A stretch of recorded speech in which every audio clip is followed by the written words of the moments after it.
You're listening to an Airwave Media podcast. Monsters are as old as humanity itself. Monsters embody our fears. Yet, they help us define the boundaries of what it means to be human. We know most monsters aren't real, yet we can use monsters to learn about reality. Psychology, biology, folklore, literature, critical thinking. We're on a journey to learn about the world through the lens of monsters. And we hope you'll come along with us. Subscribe at monstertalk.org. From the terrifying power of tornadoes to sizzling summer temperatures, AccuWeather Daily brings you the top trending weather-related story of the day, 7 days a week. You can learn a lot in just a few minutes with stories about impending hurricanes, winter storms, or even what not to miss in the night sky. So listen and subscribe to AccuWeather Daily wherever you get your podcasts. That's AccuWeather Daily wherever you get your podcasts.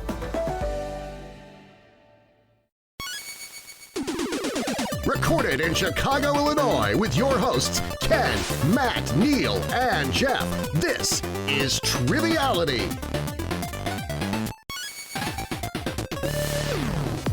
Hello and welcome to Triviality, the game where lack of seriousness meets a little bit of knowledge. My name is Neal. Sounds like we're going to be extra serious today, Neal. We're very serious today. Matt and Jeff are in the studio. How are you both? Matt? That's really weird. Well, me, I guess. Ken and Jeff are in the studio. I was just seeing if you're paying attention. Ken and Jeff are in the studio. I'm just numbering my paper for the game. All right. This is business. We have a game coming up. Got games. Speaking of games... Did I show up to the right podcast? I thought this was where lack of seriousness meets a little bit of body horror. Yeah, right. That's what it should wish. be. We're almost at October, or maybe this is October, knowing when the release is. Yeah. This will come out in October. Yeah, so this is October, so it is a lot of body horror. Well, speaking of games, I'm not sure how this is going to, culminate or end here, but my beloved Collingwood Magpies have made the grand final, the Super Bowl of Australian football, so we'll see how that pans out next week. How the Swans doing? Oh, Swans are very eliminated, so it's going to be Collingwood versus... they were good. They are good. They're Brisbane Lions. It was almost Carlton and Collingwood in the grand final. It would have been insane. I know.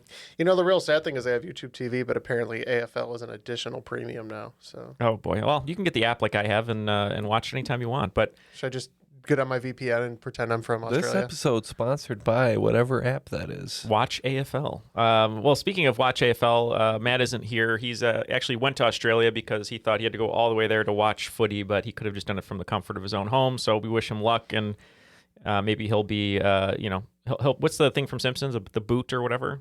They make fun of Australians. What's that? Oh, it's like punishment. Punishment. Yeah.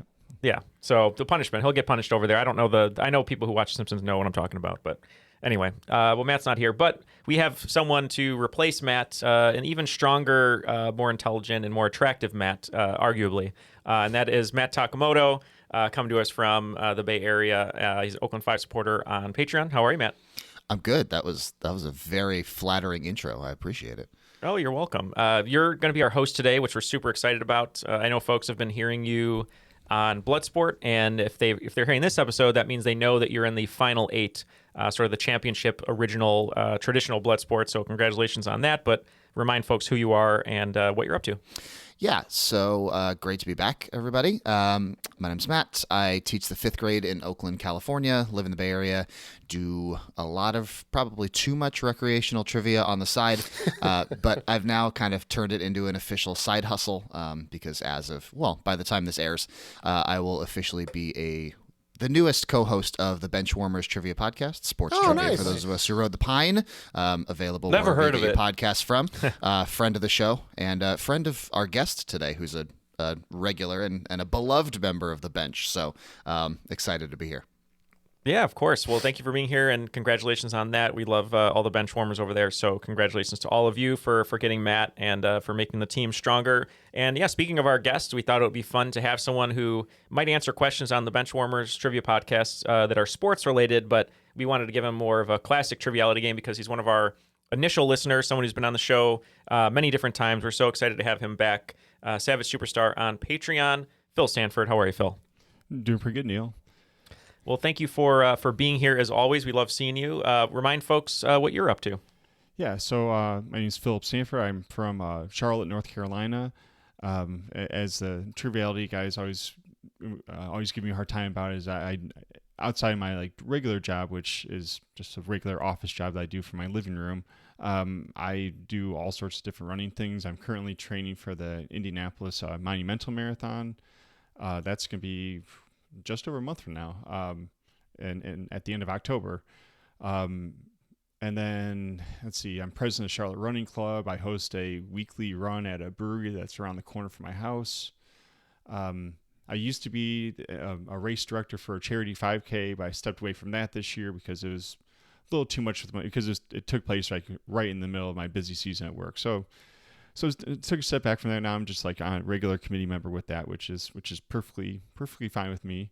And I know Matt talked about my different ventures with the Benchwarmers, mostly playing, but my next time I'll be on there is I'm going to be hosting a basketball specific episode that we're going to be recording that first week of October. I'm not sure when. Sweet. Basically to drop right around the time like the NBA and college basketball season starts. Very nice. That's awesome. So should we be calling you Mr. President then? No.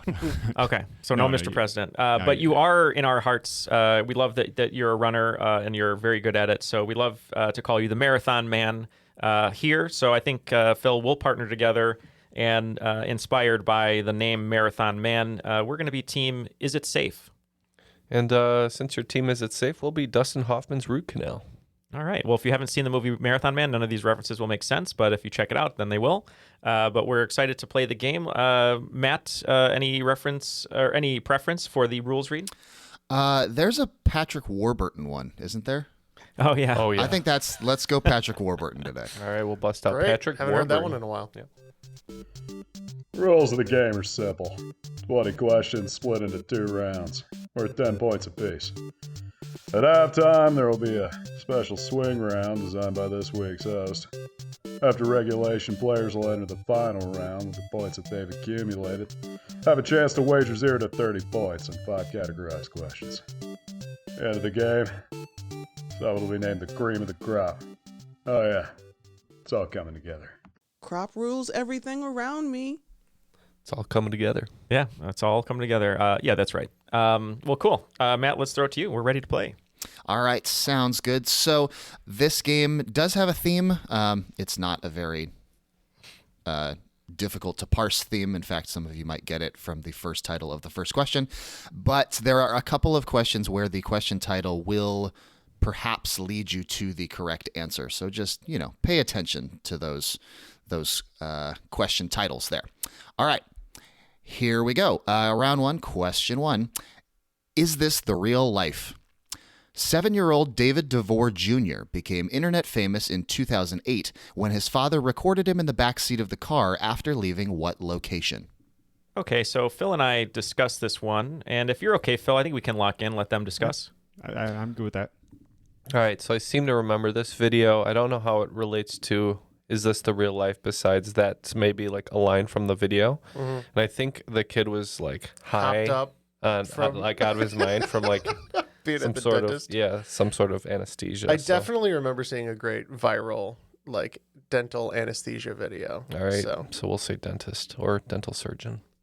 Yeah, and we also checked in with the dentist office. Both Neal and I wrote to each other almost immediately with the same exact thing. So yeah, we're also going in with dentist office. And points for both teams. It is David after dentist. Yeah, he's in the middle of it. He says something to the effect of, "Is this real life?" and then screams a lot. So he wasn't doing his best Freddie Mercury, is what you're saying. Right. It's weird. I did that last Thursday, but I didn't go viral. That's you every Thursday. 2008 internet was a wild place. A gem. Just really I kind of miss those days. Yeah, right. We're just the weirdest stuff going viral, like the time of old Greg. All right, question 2. Is this just fantasy? The Golden Compass, The Subtle Knife, and The Amber Spyglass are the titles of what critically acclaimed fantasy trilogy written by Philip Pullman? We I can actually lock just in. finished this trilogy. Did you? Like 2 days ago. Phil, what do you know about the Golden Compass? Not a lot.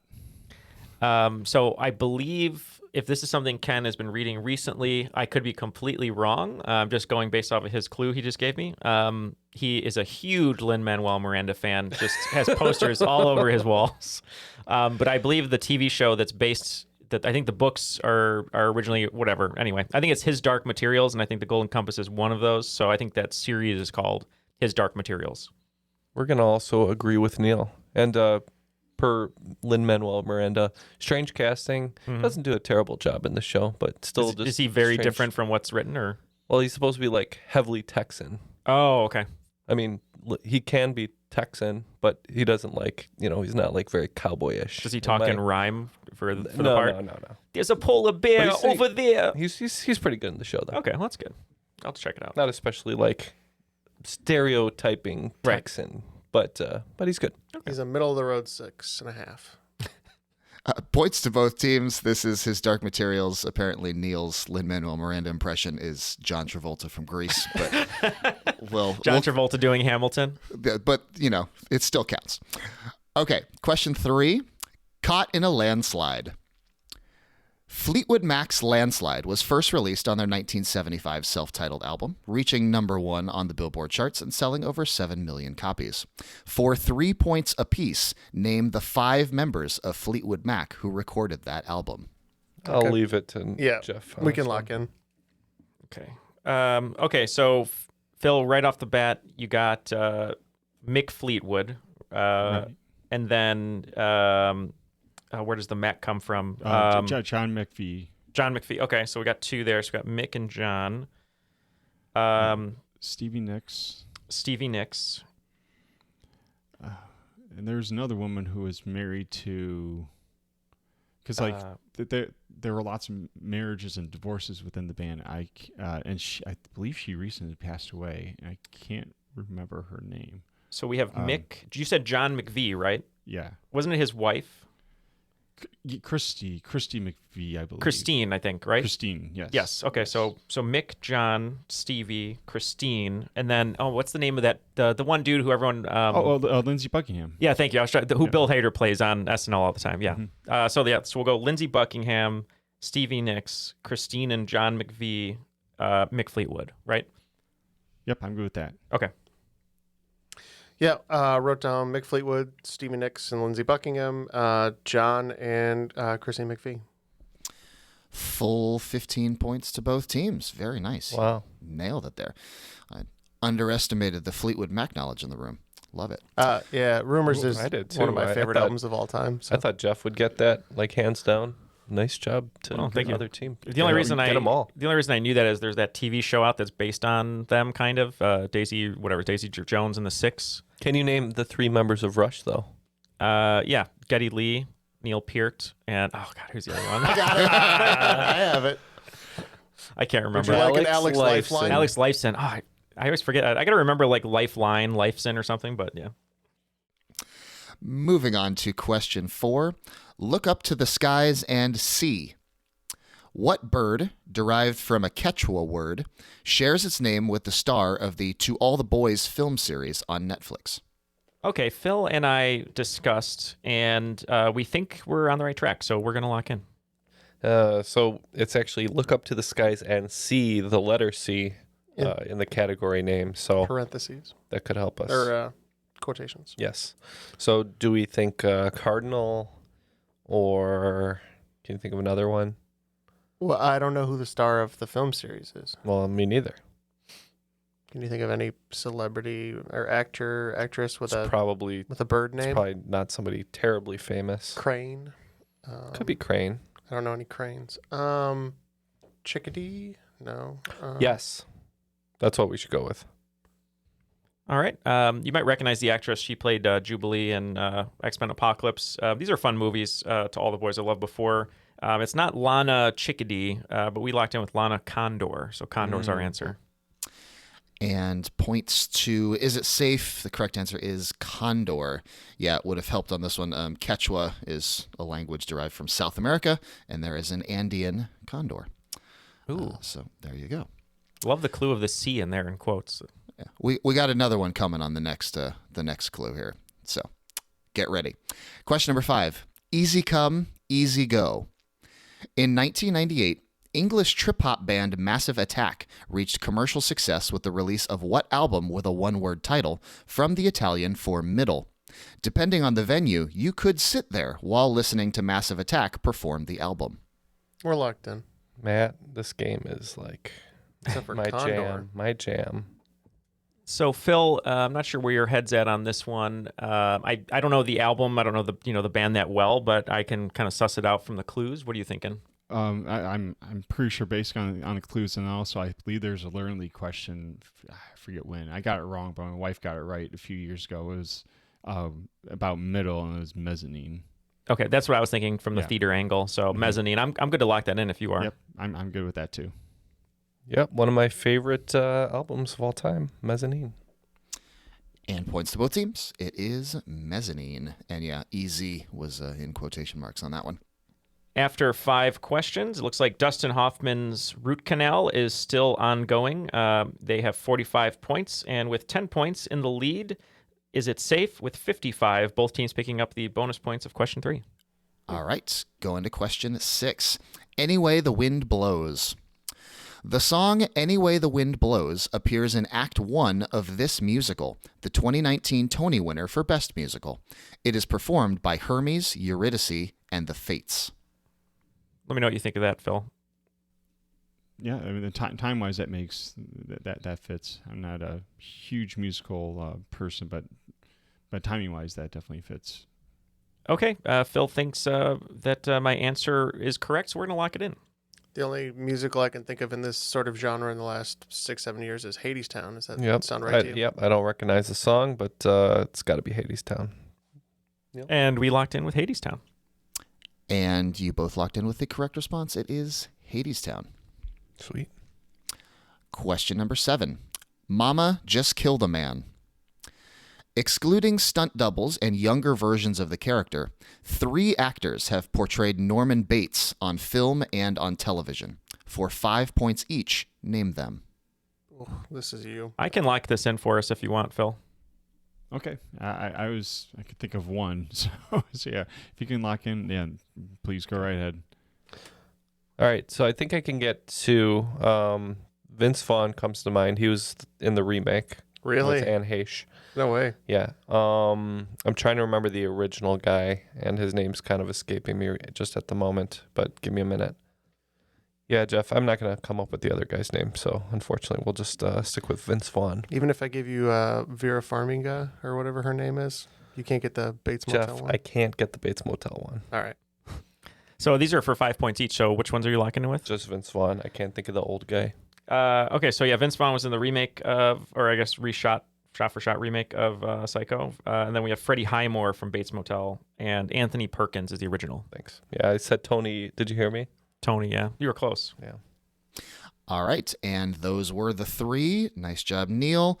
And that's 5 points to Dustin Hoffman's root canal for the Vince Vaughn, and the full 15 for Is It Safe? Okay, where are we? Question 8. Now I've gone and thrown it all away. The Waste Management Open Golf Tournament, famous for its stadium-style seating and rowdy atmosphere, takes place in what metropolitan area?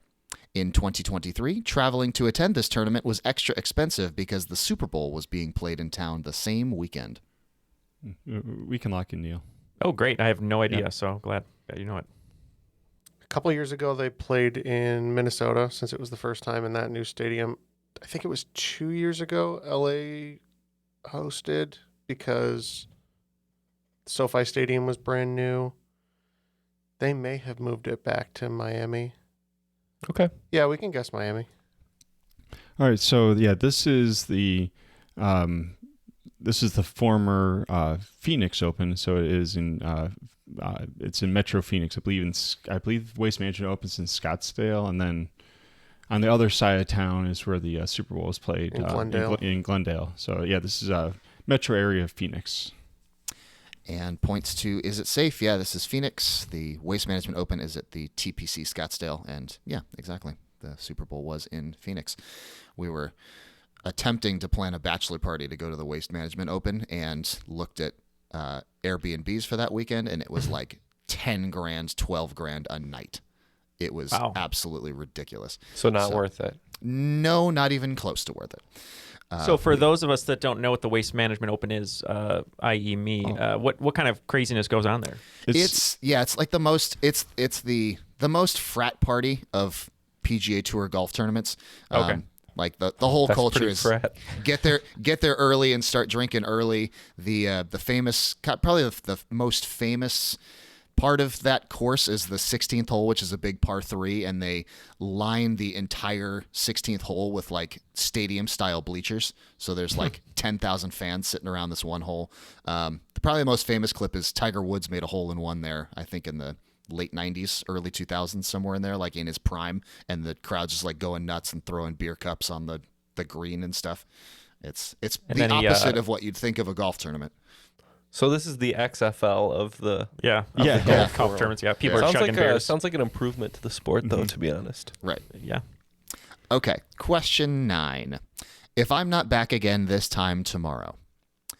In 1939, the UK Ministry of Information started a poster campaign to attempt to maintain British morale amid the threat of World War II. 2 of the slogans used in this campaign were, "Freedom is in peril, defend it with all your might," and "Your courage, your cheerfulness, your resolution will bring us victory." What 5-word phrase is the 3rd slogan from this campaign, by far the most recognizable today? we're elected. Yep. Phil, you can take this one. This is what happens in studio when we get a question wrong. Usually we say this to each other. Yep. This is a very common, keep calm and carry on. Yep, we said the same thing.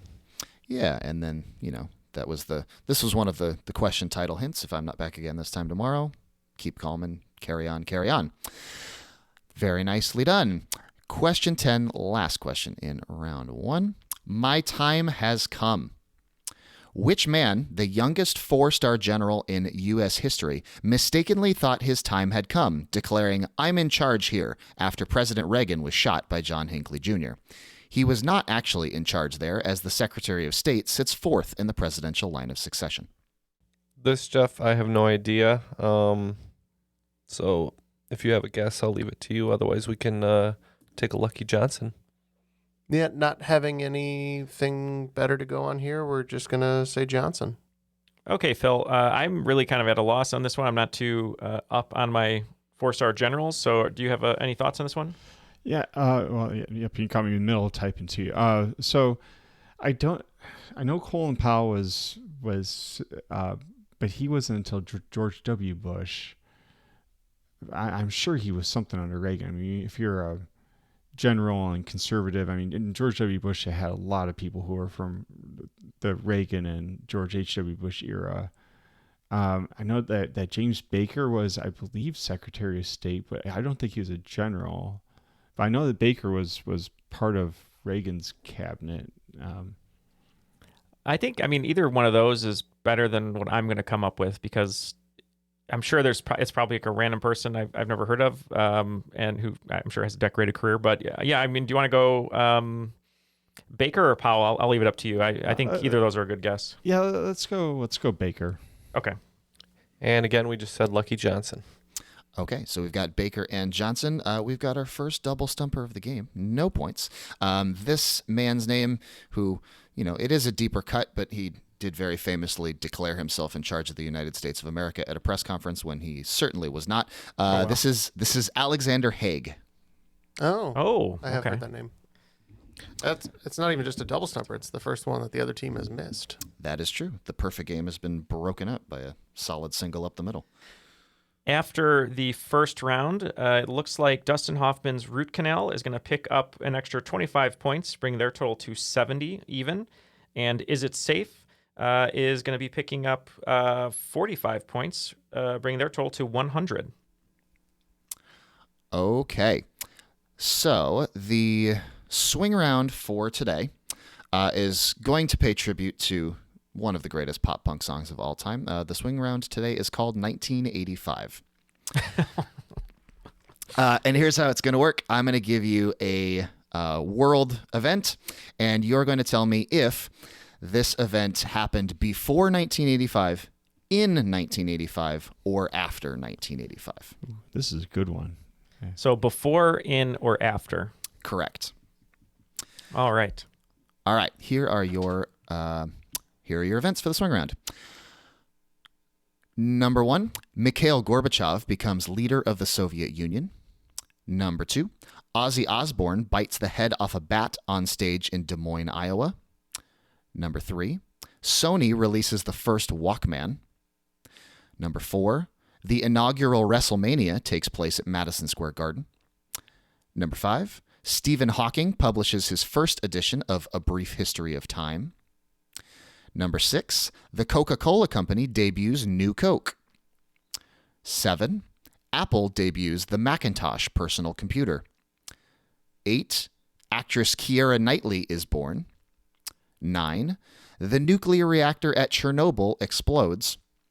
10, Thurgood Marshall announces his retirement from the U.S. Supreme Court. All right, we're going to mull these over, try not to get the song stuck in our head, which it already is, and we'll be back with the answers. Everybody shush! William Shatner has something to say. Cat and Jethro, box of oddities. What do you do when the woman you love dies?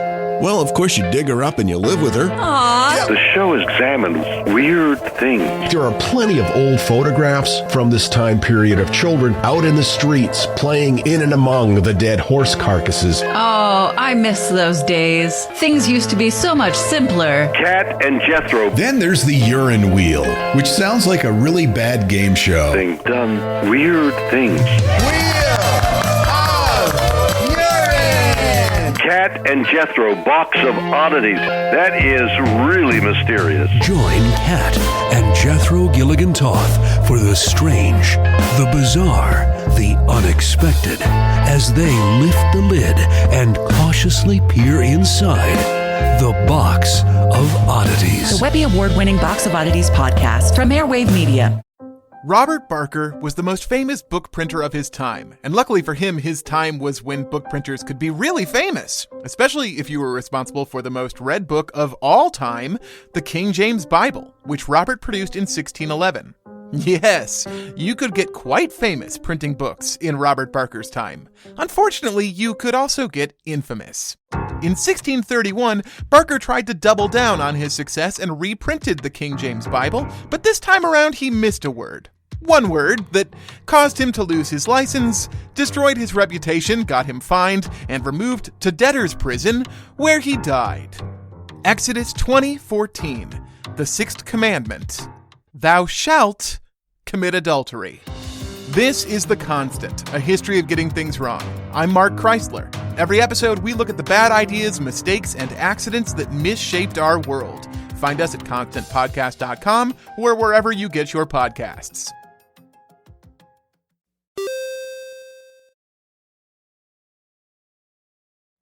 And we are now back with our answers for the swing round. I'm not particularly good with yours, but it seems Jeff had a pretty good hunch on a lot of these, so see how we did. I feel okay about guessing. Jeff loves calendars.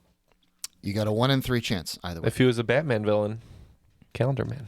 Calendar Man. Well, you do, and you love the movie Calendar Girls. You love calendars with firemen on it, so hopefully this will help. Okay, here we go. So again, reminder, our choices are either this happened before 1985, in 1985, or after 1985. Question 1, Mikhail Gorbachev becomes leader of the Soviet Union. We said that was 1985. Yeah, and we also said in 1985. And it was in 1985. Good start. Question 2. Ozzy Osbourne bites the head off a bat on stage in Des Moines, Iowa. Pretty sure that was early 80s at the latest, so we said before. We agree. We think this was early 80s, we said before. And this was in 1982, so that is correct. Question 3. Sony releases the first Walkman. So we're pretty sure the Walkman precedes the compact disc version. So assuming it was for cassette tapes, we said before. Yeah, we also said before, I believe this is right around 1980. It is right around 1980. It's 1979, in fact. So before is correct. Question number 4. The inaugural WrestleMania takes place at Madison Square Garden. This one we said was 85. We agree. We think this is 85. And it was in 1985. Very nice so far. Surprised how well this is going. Yeah. Okay. Question 5. Stephen Hawking publishes his first edition of A Brief History of Time. This one was the first one that really felt more like a toss-up to me, but we said before. We said after. We didn't really have much to go on with this. We were just looking at this is the last one that we decided on, and we saw we did a little game theory, which I'm not saying Matt didn't tip his hand one way or the other with whether things would be even or not. So, but we just went with it just because it was after, and we didn't have that many afters. Okay, and it wasn't game theory on purpose, but this was after 1985. This was in 1988. When Hawking came out with A Brief History of Time. Question 6. The Coca-Cola Company debuts New Coke. We had a lot of befores, so we went after. Yeah, this one, as I said on the show before, was born in Atlanta, first baby in 1985. My first decree when I opened my mouth was there needs to be a new Coke, so we said 85. And this was in 1985. Question 7. Apple debuts the Macintosh personal computer. I thought this was like 83 or 4, so we said before. Yeah, and we also said before when we were talking about it, when Neal and I were discussing it, I believe that the famous Super Bowl commercial was in 83. So we figured that the actual computer came out in either 83 or 84. So we said before. Yes, and it did come out in 1984. And they did have the commercial that referenced the Orwell novel.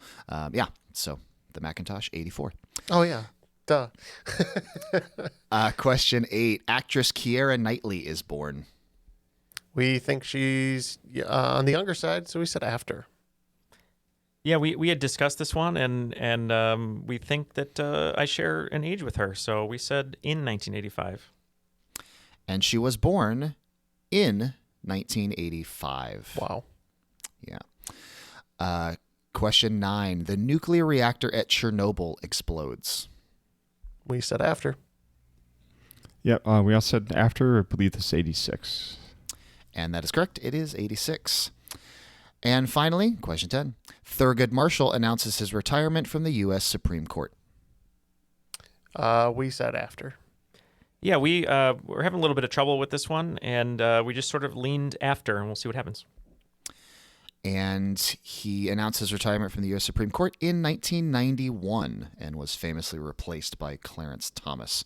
I don't particularly like that trade, but that's just me. Roll us up, Ken, because we are getting smoked. Yeah, I mean, we didn't do bad in that round, but these guys are just too good. Yeah, you picked up 35 points there in the swing round, bringing your total to 105. And we made up for that lost question in the first round by picking up 50 points, bringing us to 150. Which is a perfect game, not bonuses aside. Oh, is it? Well, 150 is the theoretical maximum for a standard game of Triviality through this point. Oh, because we had the bonus points. Correct. Okay. All right. Well, hopefully we'll keep it going. But speaking of perfect game of Triviality, we couldn't have any games of Triviality without our patrons. So we'd love to thank all of our patrons at patron.com/trivialitypodcast. If you're listening to this on the ad-free version, this message is custom made off the cuff just for you. We want to make sure you hear it as well because we want to thank you twice. But Phil and Matt are both patrons of the show. And Matt, I'm just going to put it on you. You get some extra bonus content every month, like some trivia bonuses and also some crop drops. Do you have a preference on hearing us make goofs of ourselves, or do you like the extra trivia per month? You know, for me, it's the ad-free and the kind of evening early episodes. The little sneak preview without the ads in the middle. It's a nice listening experience. So I do appreciate that, and is completely worth my small amount of money that I give to you folks for all the great content that you do. Well, thank you. And that's all Jeff giving you those episodes early. So thank you to Jeff for that. But yeah, if you'd like to join them, you can go to patreon.com/trivialitypodcast. And we're always trying to grow the show and innovate and do something different. And as we said last week and the week before, our whole entire Bloodsport series, 32 competitors, are all patrons. And it's fun to be able to give back to them. So patreon.com/trivialitypodcast. Okay, let's keep going and let's get back into Bohemian Rhapsody here with round 2. Is that what this is? Question number 1, body aching all the time. If your body is aching all the time, then welcome to your 30s. You might want to check. You might want to check to see if you have the Epstein-Barr virus, the most common cause of what infectious disease? Is it possible it's like, I want to say it's an STD, but very well could be. Do any of the STDs make your body hurt? Oh, very much so. I mean, I don't know. What is that? Much like the burning during urination. Burning during urination. Much like the significant brain damage. I mean, could it be? I don't think it's like chlamydia or anything. So, what about like hepatitis? Maybe. All right, and after all of that, I know I've had all these STDs apparently, according to Ken. But maybe we just go simple, simplex. We'll say herpes, maybe. Okay. All right. Right, and we think this is the kissing disease, mono. Ooh. And one team is getting points. Yeah, this isn't technically an STD, but, once you get to first base, watch out for this one on your way by. This is mononucleosis or mono or the kissing disease. That makes a lot of sense. We're going to catch you guys. All right. One question at a time. The comeback is underway. We're not the only ones who've caught them all. Yeah, and mono definitely makes your body ache everywhere. It does. I wasn't cool enough in high school to get mono, so. But neither was I, but I apparently was cool enough as an adult. So, yes. Nice. Yeah. All right, question 2. Nothing has changed for me. Mono is what you catch. It's like the cooler version of a hickey. It's like, I got mono. Question 2. Yep, that's definitely it. Yep, there we go. Question 2. I've got to go. What character speaks the following line before abruptly disappearing? I regret to announce that, though, as I said, 11 years is far too short a time to spend among you. This is the end. I am going. I am leaving now. Goodbye. Born out of my apathy or distaste for this franchise, I believe it's Lord of the Rings. And I just got to figure out what character would say this. I regret to announce that though, as I said, 11 years is far too short a time to spend. This is the end. Why do you know it's Lord of the Rings? Because I know 11, because they have weird words like that, like second breakfast or whatever. Second breakfast is not weird, and it's 2 words. Or is it fourth breakfast? What is it? 11sies.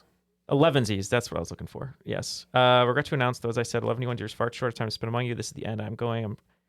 Okay, it's got to be Bilbo because he's leaving. He's going on the tour of the Shire or whatever to go get the ring or the Hobbit. The tour of the Shire. Wow, everything you said is just wrong. Let me show you around the Shire, dear folk. From what you said, like the Lord of the Rings characters fit the way that this sounds. Oh, and you know what? 11D1. That's now it's ringing a bell of a trivia question because I think that's how old Bilbo is. He has a birthday party. He's like, "Oh, I'm 11D1," and then I don't know if that's the time he has the weird scary face thing, but it's taking form in Neal's mind. Yeah, it's coming. It's coming. But I'm pretty sure this is Bilbo from Lord of the Rings. Yeah, you're right. It's Bilbo. Is this when he has the weird crazy face and he like? No. Oh, okay. No, not yet. Every listener who likes Lord of the Rings had an aneurysm listening to that recap. I think we're gonna cut as much of that as possible to spare the innocent. But yes, this is Bilbo Baggins. Nice. Well, anyways, let's move on to question. Okay. Question 3. Sometimes wish I'd never been born at all. Amen. Turritopsis doornhi is a species of what animal that has gotten the nickname immortal on account of its ability to revert back to its own polyp stage and reset its life cycle? So, Jeff, I've heard of a certain immortal animal, and this animal could have a polyp stage, so let's lock it in. So, Phil, Gilbert and Sullivan never got to the Turritopsis musical, but I'm thinking it might be a jellyfish. The Turritopsis is ringing a bell for maybe like a question I wrote a long time ago, but what are you thinking on this one? Yeah, jellyfish is good. I know that frogs have a weird life cycle where they can I don't know all the details, but I know that there's frogs can restart their life cycles in from tadpole stage, and they're kind of like an evolutionary mystery. I know the eels are an evolutionary mystery as well. But jellyfish makes sense just because they're such weird. They're such like just weird creatures. Well, that's if you. So I'm not a science person, but if you want to go with it, that's fine. But if I'm wrong, I will take complete responsibility because I know nothing of science. It makes me think of jellyfish. I'm good with that. Yeah, I'm good with jellyfish. That's fine. Okay, we'll lock in with peanut butter and jellyfish. So I have heard of the Immortal Jellyfish, which I thought would be a good like psych rock band name. Mm-hmm. I agree. So we're gonna say the Immortal Jellyfish. Points to both teams. This is the Immortal Jellyfish. All right. The migraine hasn't kicked in that much yet, so we're okay, Phil. For a while. Question 4. I see a little silhouette of a man, Scaramouche, Scaramouche. Though he is also gone by Johnny Curtis, as well as the Portuguese Sun Dragon. Pro wrestler Curtis Hussey is best known under what one-word ring name? His ballroom dancer gimmick and catchy theme song made him a fan favorite upon the character's WWE main roster debut in 2013. All right, Phil and I are going to lock in. So Jeff, I don't know. Would it be the guy with the money guy? What's his name? The like $1 billion man or Mr. Millions or whatever that guy's name was. You're thinking of Ted DiBiase, the $1 Million Man. Ballroom dancer. So not that. So we have no idea, Jeff. Can you think of a one-word wrestler? No. Sting. Because I don't want to be in this question forever. So let's just say Sting. So they're going with Sting. So Phil, right when I restarted watching wrestling, this guy was around. He was interacting with the Bellas and the other female superstars on Total Divas quite a bit. And he had a lot of hip thrusts and pelvic thrusts. So we're going to lock in with Fandango or to the song Fandango because we think it fits in with the lyrics. And indeed, if you followed the Scaramouche, Scaramouche, will you do the Fandango is the correct response. Well, we're going to get to that. Yeah, that's the only reason I knew that is because I know who this guy is. And love purchasing movie tickets the old-fashioned way. That's true. Not the old-fashioned way, but the old-fashioned way. The new old-fashioned. I actually have a Fandango gift card that I haven't used, I think, in like 7 years, but it still has like $12 on it. So it's somewhere. You can almost see a movie. Almost, yeah, nowadays, yeah. Question 5. Thunderbolt and lightning. The Catatumbo River flows into what body of water that has become known as the lightning capital of the world, experiencing 233 lightning strikes per square kilometer per year. It shares its name with a South American non-capital city. Phil, you're writing down 2 guesses to my 0 because I'm not up on this, but what are you thinking? And I, like I said in our chat, I'm kind of stuck in Colombia for some reason. I can't. So I'm trying to think of like. I know like Brazil are a bunch of cities I can name. Other South American countries other than like Colombia, I can't think of any others. So I thought Cartagena, I believe is how you pronounce it. And I know it's not pronounced medallion, but I know it's spelled almost like medallion. Well, I think you're talking about Medellin? Medellin, yeah. I'm sorry. I'm awful with... I think you're stuck in Colombia because it's always Christmas there, as we know. But what was your first guess? I like... Cartagena. Yeah, do you want to just... Because I know there's like a lot of water like around there. So I know people and like people I know, then also just like the really dumb influencer types who like go there and like will take like private cruises to do like photo shoots and garbage, but I know people who go there actually to have like a good vacation. So I know there's lots of water around it. So let's go with the dumb influencers and see if they're right. All right, so we'll lock in with Cartagena. Originally, Ken, I was thinking of Lake Titicaca, which I believe just might be because of how high it is. Bless you. But I think this is I think Maracaibo is a lake and a city, so we're gonna go with Lake Maracaibo. One team is getting points. You had to move next door from Colombia to Venezuela. It is Lake Maracaibo. Wow. Yeah, nice Very job. Nicely done. That was all me. Well done. Lies. All right. So after 5 in the second round, it looks like Dustin Hoffman's Root Canal picking up 40 big points, bringing their total to 145. And Is It Safe picking up 30 points, bringing them to 180. I think we're going to run out of runway before we can get this one we'll to catch take him in the off. final. So. Matt's bringing the heat right now, so he's got his closer in. So I don't know. I'm a little worried. All right. For question 6, we're gonna borrow a conceit from our friends over at the Benchwarmers Trivia Podcast. This is going to be a David and Goliath style question. So how it works is there are going to be 2 questions, one a little easier for fewer points and one a little harder for more points. And you're going to choose which one you want to answer. If you get it right, you get those points. If you get it wrong, you get 0, even if you knew the answer to the other one. So choose wisely. And instead of David or Goliath, it's going to be Galileo or Figaro. For 6 points, Galileo Galilei's work gave much greater credence to the heliocentric model for the universe, where what heavenly body was the center of our solar system? Or, for 12 points, the famous Figaro, Figaro, Figaro aria originated in what opera by Gioacchino Rossini? We can do the Goliath if you want to lock in, Phil.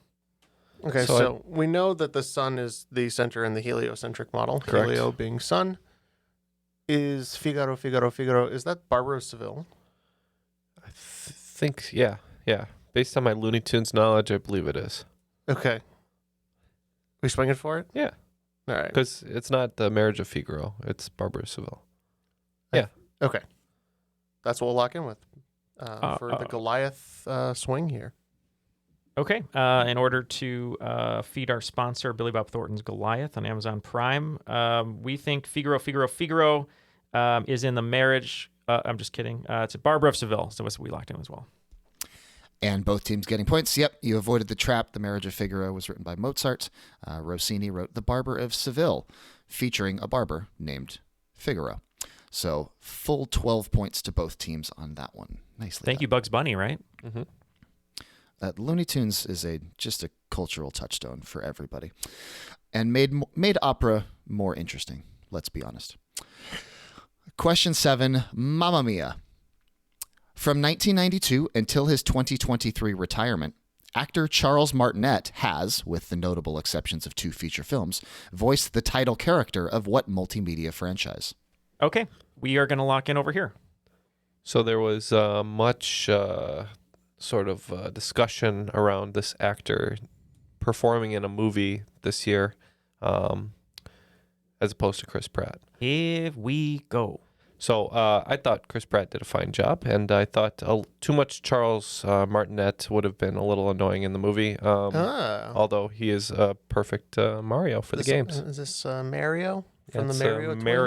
Mario. Yeah, I agree with Ken. I thought Pratt was fine. But I think it would have gotten a little tedious with him going, it's me, the whole movie. I wasn't taken out of it as much as I was anticipating. Yeah, so. We locked in with Mario as well. And points to both teams. Yeah, this question was written before Charles Martinet announced his retirement, so it got a little bit easier after that because he got some press. But yes, Charles Martinet, not in addition to voicing Mario, also does Luigi, Wario, and Waluigi. So the whole gang. Do you think he dreams in Mario's voice ever? I would hope not for his sake, because I think that might get a little bit much. Are we getting a meta film now where it's Charles Martinet in Dreamland? Oh. Hello. Maybe, yeah. It's a Videodrome. Kirby's the one in Dreamland. Videodrome, to do a callback to earlier, but it's Charles Martinet with Mario coming through the TV screen. I'd watch for 15 to 20 minutes. Question 8. Let me go. What character lets Alec Trevelyan go during the climax of a 1995 film, dropping him into the center of a massive satellite dish in the Caribbean jungle? Alex survives the fall, but not the ensuing collapse of the dish right on top of him. We go from Maracaibo to Maracaibo. I like it. We're locked in. Phil, we just talked about this. I think you know this one as well. Do you want to take it? Yeah, we both believe it's from the movie Goldeneye. It's James Bond. This is one of Sean Bean's many acclaimed deaths, James Bond. And both teams are correct. It is James Bond in one of my personal favorite For England, James? James Bonds. But is he really dead? for We me. should just start that rumor. Is he really dead in that movie? Oh, he's dead. I mean, he barely even. He's really dead. I don't know if there's any other movie character who's more dead. He barely even drives an Aston in that film. That's true. Jeff and I saw Xenia Onatopp on the streets of New York City. That's true. Not in garb, but the actress. Yeah, that would have been very jarring. in full costume and Russian accent. Okay, question 9. A Devil Put Aside for Me. Songwriter Travis Meyer tells the story of Satan challenging a pot dealer to a battle of the stashes in what aptly named song that parodies and borrows almost all its title from a 1979 Southern rock hit by Charlie Daniels. All right, we're going to go ahead and lock in with a guess here. Okay, so we talked about this one. Phil, you said that the Charlie Daniels song is The Devil Went Down to Georgia. Is that right? Right. And so we're trying to figure out if it borrows most of the title. It's probably The Devil Went Down to Somewhere. And we're talking about a pot dealer in a battle of stashes. So yeah, Phil and I were talking about it, and we thought it would work for it to be The Devil Went Down to Jamaica. So that's what we're gonna lock in with. Could be. I think we were inspired by Snoop, right? Just straight up. And NWA, of course. Oh, yeah, for sure. So we're going to say Devil Went Down to Compton. That's a good guess, too. Okay, one team is getting points. It is The Devil Went Down to Jamaica. Oh. No way. Nice That's job, crazy. Neal. Very well guessed there. Compton would have been my second guess, actually, so that was a really good guess, too. I mean, everybody loves talking about the city of Compton, so Yeah. I figured. All right, and our final question of the regular round, question 10, nothing really matters. Philosopher Friedrich Nietzsche is most commonly associated with what ism that maintains the ideology that all values are baseless and meaningless and that nothing can be truly known. It is unclear how heavily lingonberry pancakes factor into this belief system. Yeah. I think we're just going to go ahead and lock in. I'm not even going to get started on this, Ken, The answer doesn't really matter anyways. Because our episodes usually run about an hour, and I don't want to do that to you today. So Whether we get this right or wrong doesn't matter in the long run. So no, we'll not at just all. I lock mean, in. the points don't matter. The winner doesn't matter. So, Phil, I think unless we lose, then it matters. But Phil, I think your suggestion is right. You wrote down nihilism. Is that right?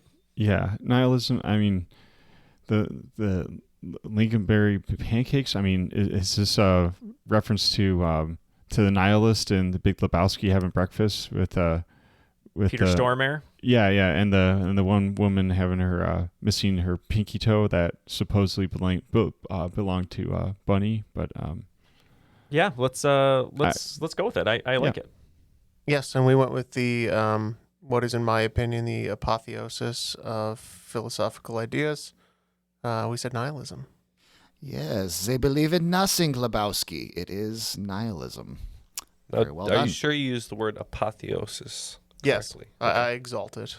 So okay.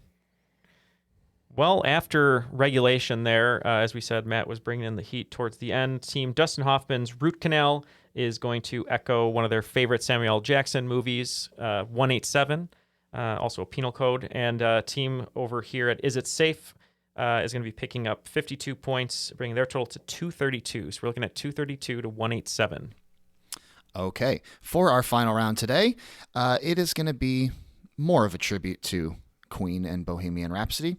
So our titles for our final round questions are Mercury, May, Taylor, Deacon, and Queen. I'll give you some content areas here. Mercury is going to be a science/pop culture question. May is about space. Taylor is about music. Deacon is about sports. And Queen is literally about the band Queen. All the wagers are now locked in, so let's go ahead and get the questions. Okay, here are our questions for the final round. Mercury. What term is a nickname for the element mercury? as well as a comic book character created by Stan Lee and Jack Kirby, and a company that is one of the largest purveyors of surfwear in the world. Question number 2, May. On May 5th, 1961, what astronaut became the first American into space aboard the Freedom 7 space capsule? This astronaut would later return to space as the commander of the Apollo 14 mission, making him the only one of the famed Mercury 7 astronauts to walk on the moon. Question 3, Taylor. What's better than one Taylor? How about two? Since its founding in 1994, Courtney Taylor Taylor has been lead singer and guitarist for what alt-rock band with a particularly artistic name? Their biggest mainstream success has come with the songs Bohemian Like You and We Used to Be Friends. Question 4, Deacon. NFL Hall of Famer Deacon Jones, one of the greatest players to ever play for the LA Rams, had what nickname? Also a federal government position currently held by Lloyd Austin. And finally, question 5, Queen. Queen's now legendary 1985 set at Live Aid consisted of 6 songs, as well as Freddie Mercury's call and response with the Wembley Stadium crowd. Bohemian Rhapsody opened the set, and the We Will Rock You, We Are the Champions back-to-back closed things out. Name any of the other 3 songs played by the band in that set. We have our questions. We'll be right back with our answers after these messages.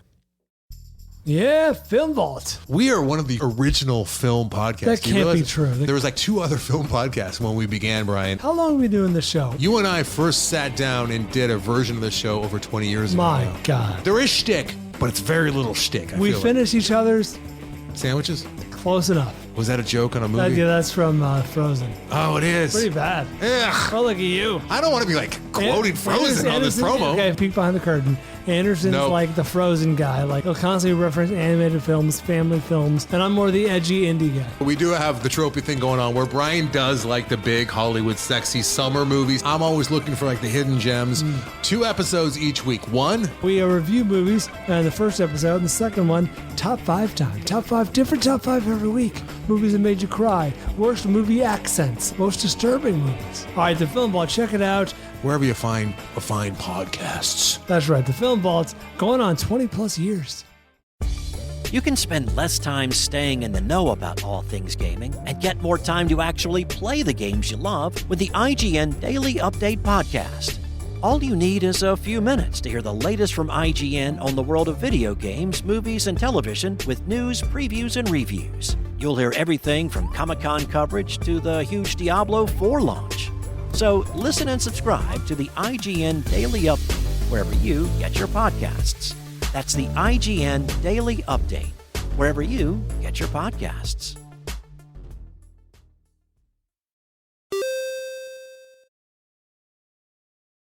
We are back to find out who will be today's cream of the crop with these final answers. Let's get the questions one more time, please. All right, here we go. Question number 1, Mercury. What term is a nickname for the element mercury, as well as a comic book character created by Stan Lee and Jack Kirby, and a company that is one of the largest purveyors of surfwear in the world? We have done 30s all the way down to try to squeeze out this victory. It seemed like the other team was pretty confident in their answers, so we don't know what's going to happen. But for this first question, we said Quicksilver. And we wagered 30 on this one. We agree, Quicksilver. And points to both teams. The correct answer is Quicksilver. Question number 2, May. On May 5th, 1961, what astronaut became the first American into space aboard the Freedom 7 space capsule?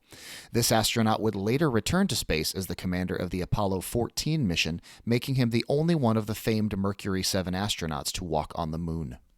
We said Alan Shepard for this one. And we also said Shepard for number 2. How many points? 25. And that is correct. It is Alan Shepard. Love a good astronaut question. Question 3, Taylor. What's better than one Taylor? How about 2? Since its founding in 1994, Courtney Taylor Taylor has been lead singer and guitarist for what alt-rock band with a particularly artistic name? Their biggest mainstream success has come with the songs Bohemian Like You and We Used to Be Friends. We agonized over this one, again, for 30 points. The only artsy name we could think of for a band was the Rembrandts, so that's what we said. And we came up with a different artist. We said the Dandy Warhols. One team is getting points. The correct answer is the Dandy Warhols. Rembrandts is a good guess, though. There are more artistic based band names the more you think about it. Okay, question 4. Deacon. NFL Hall of Famer Deacon Jones, one of the greatest players to ever play for the LA Rams, had what nickname? Also a federal government position currently held by Lloyd Austin. I believe Austin is our current Secretary of Defense, so that's what we said. Yep, and we also said Secretary of Defense, not to be confused with Reggie White, who is the Minister of Defense. But Deacon Jones was Secretary of Defense. And points to both teams. It is the Secretary of Defense. And finally, Queen. Queen's now legendary 1985 set at Live Aid consisted of 6 songs, as well as Freddie Mercury's call and response with the Wembley Stadium crowd. Bohemian Rhapsody opened the set, and the We Will Rock You, We Are the Champions back-to-back closed things out. Name any of the other 3 songs played by the band in that set. I feel like Radio Gaga was in there, but I couldn't quite be sure. Same with the one that we ultimately chose, which is Under Pressure. Yep, and for 30 points, we weren't sure if this inspired Stephanie's name, but we said Radio Gaga. Okay, one team is getting points on this one. Oh, no. Those 3 songs in the set were Crazy Little Thing Called Love, Hammer to Fall, and Radio Gaga. After doing all the calculations, it looks like Dustin Hoffman's root canal is finished, but he's going to have to take another visit to get that fixed by an endodontist, our friend Taylor Cook in Pittsburgh. They picked up 30 points, bringing their total to 217, and team Is It Safe picking up 145, bringing their total to 377, making Phil today's cream of the crop. Oh my God, you guys, you're like the cream of the crop right now. Let's just hope that Taylor is more gentle than Sir Laurence Olivier. I hope so. It'll probably be just as theatrical, but less painful, we hope. Phil, thank you so much. You answered most of these questions, so I appreciate you being on my team. You guys were unstoppable. Yeah, that was one of the best scores possibly ever. So Well, and the ones that I was absolutely have no idea on, thankfully Neal and his pop culture mind took those right away. So it was definitely a good pairing. And apologies to Lord of the Rings fans. I appreciate Bilbo. But Phil, thank you for being my teammate today, and thank you for just a great game. We'll have to partner up again sometime. But if any lasting final words before we let you go today. No, this is fun to get back on here. I know I've been emailing or messaging with Neal back and forth a little bit about potentially some ideas for potential Patreon theme games that I've pitched to him. So hopefully to host something maybe in early 2024 based on the calendar that we discussed. So keep your eyes open, especially for a couple of my favorite TV shows of all time that I've pitched to Neal. Nice, sweet. Yeah, we're excited for that. Well, thanks, Phil, and I'm gonna reach out to you privately for some running advice, but. Before we let you run away, we got to say thank you to Matt. That was a great game. The questions were really well written, so awesome across so many different topics. And thank you for putting the game together. We know how much work that is. But any words before we let you go today, Matt? It's always fun to be on and get to play a little trivia with y'all. Thanks for having me. Everybody listening out there, go subscribe to Patreon. And if you are a sports trivia person or a sports person or a trivia person or none at all, frankly, if you don't like sports at all but still want to listen to the Benchwarmers Trivia Podcast, you have my permission. So go give those a listen as well. I know Matt's been training very, very hard for Bloodsport as well, spending a lot of time in the meat locker. Yep. Just pounding on raw meat. I'm going to go right after this. I'm going to go. Yeah. You took out the time to host and write this game, so we really appreciate it. Those have been my breaks in between running up to the tops of mountains and wrestling bears in order to get ready for Bloodsport. Or I've the really been Rocky getting out. V approach. Really been getting out into Rocky the IV wilderness and just becoming one with nature, and I think that's really going to help me channel my inner violence in the Bloodsport. All right, and well, Matt, we'll end it with this for all the listeners out there who want to be on Jeopardy. You were on Jeopardy. Is it easier to pound meat before Bloodsport or study before Jeopardy? It's I would say it's really even. Surprisingly, the violent combat does help prepare for Jeopardy. It really gets you in that mindset to really attack the buzzer, stare death daggers into Ken Jennings, and really make him feel intimidated. He may have won a few more games than me on Jeopardy, but I think I really got his number. Awesome. Well, thank you so much to both of you, Phil and Matt, for being here today, and for Matt, who wasn't here today, for Jeff and Ken. My name is Neal, and that was another episode of your neighborhood favorite, Triviality.